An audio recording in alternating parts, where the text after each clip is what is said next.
Students, as I told you that the monohybrid cross showing the inheritance pattern of one character in garden pea plant will be available to you in the form of a YouTube video. So here I am going to give you the flowchart diagram and the related explanation of this monohybrid cross. So how to draw the monohybrid cross is this shown in detail in this video. On the left side, you can see the steps that are written very clearly, and this is how you also have to draw the monohybrid crosses with using the information that is provided to you in this video. Let us start this cross. At the top, you can see the pea plants that are used as parents is shown in the diagram. So that one parent is tall and the other parent is dwarf. These two terms we studied that represent the phenotypes. What are phenotypes? The external expression. The external expression of an individual is known as phenotype. So tall and dwarf, these two words are the phenotypes, and these alphabets, they represent the genotype because they are the genetic makeup. These alphabets represent the genetic makeup of the concerned individual. Now, since this parent plant is true breeding, so both the alleles are similar. Both the alleles have information for tallness, and since this plant is also true breeding, both the alleles are having information for dwarfness.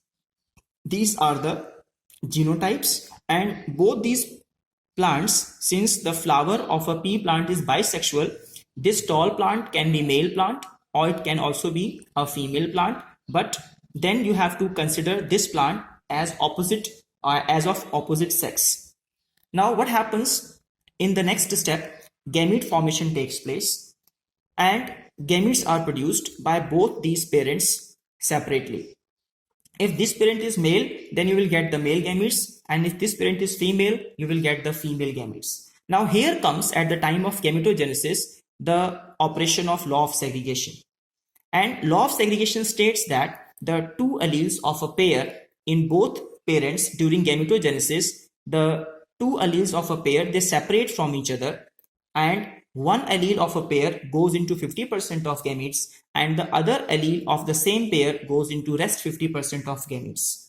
Now here, since both the alleles are similar, you can say that all 100% gametes, all the gametes produced by this parent will have the same allele, that is capital T. And same formula is being used here also. So you can see that capital T, small t will be in 50% of gametes and small t will be in rest 50% of gametes. So here again, the point that gametes are always pure with respect to the alleles they contain is very clear in this step. Why? Because the gamete is having only small t. That means the gamete is pure. That is why the law of segregation is also known as law of purity of gametes. Now, the next step is to produce the F1 progeny. And how the F1 progeny will be produced? It will be produced by cross-pollination. So, if this parent is a male parent, the pollen grains will be taken from this parent and these pollen grains will be dusted onto the stigma of this female parent. This will provide the female gamete and this will provide the male gamete. When the male and female gametes will fuse together via cross-pollination, you will get the zygote. Zygote will have capital T from one gamete and small t from another gamete. So this will be the genotype of zygote. And this will be the genotype of all the individuals in the next progeny.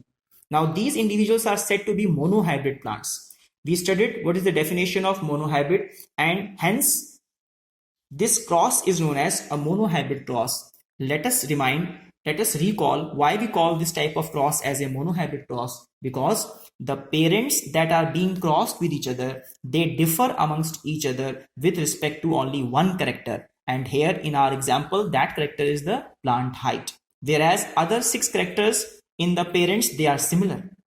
So this type of cross, wherein we study the inheritance of that very character amongst which the parents are differing, this type of cross is known as a monohybrid cross. And to whom you call a monohybrid?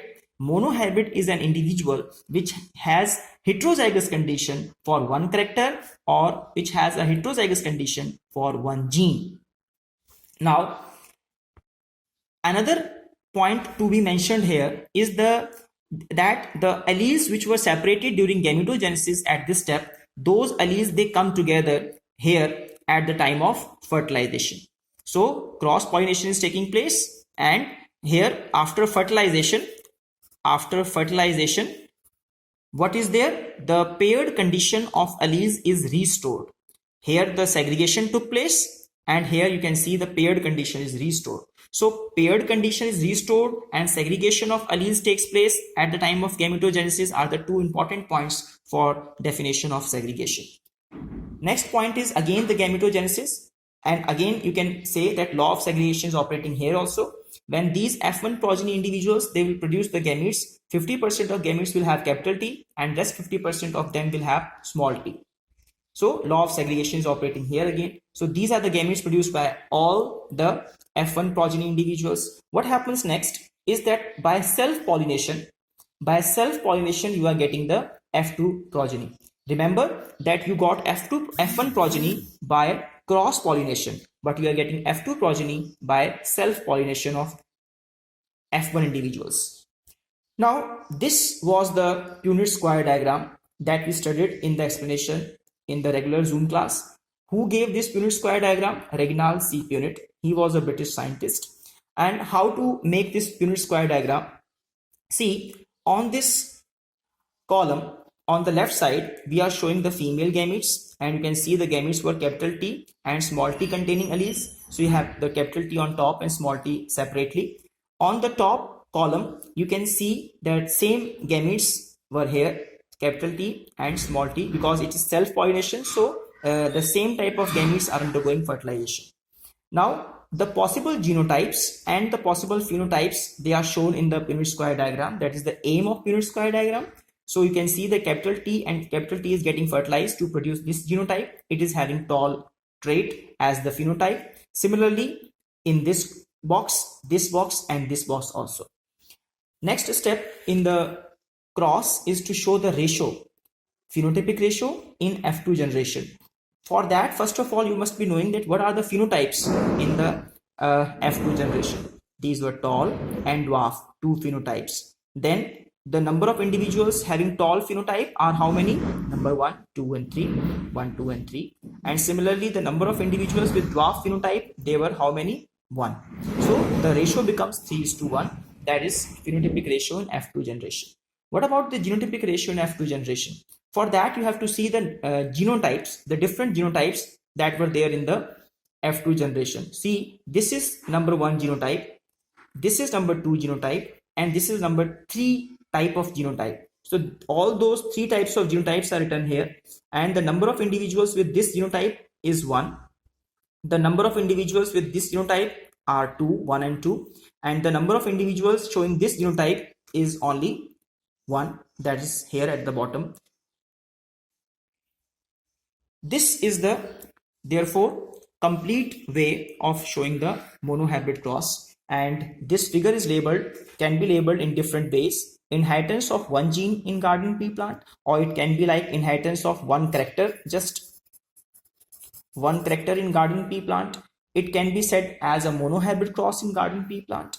It can also be known as to show the inheritance pattern of one character, that is plant height, over 2 generations in garden pea plant as studied by Mendel. So try to draw such type of crosses using other 6 characters in garden pea plant. That's it in this video for now.